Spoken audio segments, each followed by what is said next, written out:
Hello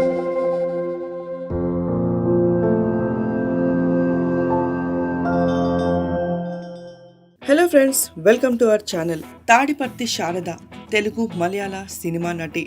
1945 June 25న Guntur జిల్లా తెనాలిలో జన్మించిన శారద అసలు పేరు సరస్వతి. శారద 1996లో 11వ లోక్సభకు తెనాలి నియోజకవర్గం నుండి తెలుగుదేశం పార్టీ తరపున ఎన్నికైంది. బాలనటిగా సినీ జీవితాన్ని ప్రారంభించిన శారద 3 సార్లు ఊర్వశి అవార్డును అందుకుంది. చిన్నతనం నుంచి ఈవిడకు భరతనాట్యం నేర్పించారు. అలా కొన్ని నాటకాల్లో నటించే అవకాశం వచ్చింది. వీరి కుటుంబాల్లో ఇలాంటి వాటికి అంగీకరించరు.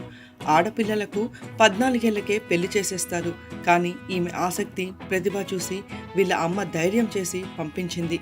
ఇది నచ్చక వీరితో 3 ఏళ్ల పాటు ఎవరూ మాట్లాడలేదు. రక్త కన్నీరు నాటకం ఈవిడ జీవితాన్ని మలుపు తిప్పింది. అందులో నటుడు నాగభూషణం గారి పక్కన హీరోయిన్ వేషం. వీళ్ళ నాన్నగారు వెంకటేశ్వర్లుది బంగారు నగల తయారీ వ్యాపారం. బర్మా వెళ్లాలనుకుని కొన్నాళ్ళు మెద్రాస్లోనే కాపురం పెట్టారు. 2-3 ఏళ్ల నుండి కుదరక తిరిగి తెనాలి వెళ్ళిపోయారు.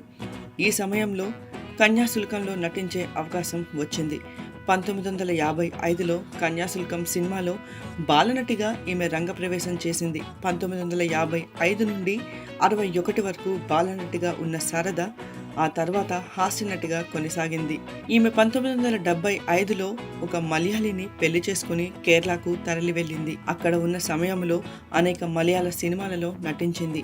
ఈమె నటించిన మలయాళ చిత్రం స్వయంవరంలో నటనకు గాను శారదకు జాతీయ అవార్డు లభించింది. ఈ సినిమా చాలా విజయవంతం అవడంతో 4 భాషల్లో తీశారు. అదే పాత్రను ఈమె 4 వేరువేరు భాషలలో పోషించవలసి వచ్చింది. హిందీ, తెలుగు భాషలలో తీసిన స్వయంవరం సినిమాలు కూడా విజయవంతమయ్యాయి. శారద మలయాళంలో నటించిన తులాభారం సినిమాకు, తెలుగులో నటించిన నిమజ్జనం సినిమాలకు గాను 2 సార్లు ఊర్వశి అవార్డు అందుకుంది. ఈ సినిమాలు విడుదలైన తర్వాత అప్పటిదాకా హాస్య ప్రధాన పాత్రలలో నటించిన శారదకు గంభీరమైన పాత్రలు రావటం మొదలయ్యాయి. ఇతర దక్షిణాది భాషల సినిమాలలో నటిస్తూ బిజీ అయిన శారద చండశాసనుడు సినిమాతో తిరిగి తెలుగు సినిమా రంగంలో ప్రవేశించింది. తెనాలి పట్టణానికి చేనేత వర్గానికి చెందిన శారద 1996వ సంవత్సరంలో రాజకీయ రంగ ప్రవేశం చేశారు. అప్పట్లో తెలుగుదేశం పార్టీ అభ్యర్థిగా తెనాలి పార్లమెంట్ సీటుకు పోటీ చేసి ప్రస్తుత జిల్లా కాంగ్రెస్ కమిటీ అధ్యక్షుడు సింగం బసవపున్నయ్యపై గెలిచారు. పార్లమెంట్ సభ్యురాలిగా ఉన్న కాలంలోనే తన నియోజకవర్గానికి రైల్వే స్టేషన్ను మంజూరయ్యేలా చేసింది. రోడ్లు, పాఠశాలలు కట్టించింది. అయితే 2 ఏళ్లకే అప్పట్లో లోక్సభ రద్దు కావడంతో తిరిగి 1998వ సంవత్సరంలో ఎన్నికలు జరిగాయి. 2వ పర్యాయం లోక్సభకు పోటీ చేసినప్పుడు పి. శివశంకర్పై ఓడిపోయింది.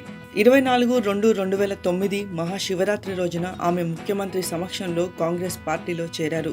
8 సంవత్సరాల తర్వాత తిరిగి సినిమా రంగంలో ప్రవేశించి 3వ విడత ప్రారంభించింది. ఎన్నో సూపర్ హిట్ సినిమాలు, ముఖ్యంగా ఇల్లాలి పాత్రలు, తల్లి పాత్రలు అంటే ముందు వినిపించేది ఊర్వశి శారద మాత్రమే. మరి ఆమె రియల్ స్టోరీ ఎలా ఉంది అంటే, కొంతకాలం తర్వాత ఆమె మొదటి భర్తకు విడాకులిచ్చి హాస్య నటుడు చలాన్ని వివాహం చేసుకున్నారు. తర్వాత కొన్నేళ్లకు వీరిద్దరి మధ్య అభిప్రాయ భేదాలు వచ్చి విడిపోయారు. ఇక ఆమెకి పిల్లలు లేకపోవడంతో ఆమె తన సోదరుడి పిల్లల్ని తన పిల్లలుగా చూశారు. వారి దగ్గరే ఉంటున్నారు. తన ఆస్తి కూడా వారికే అందజేశారు.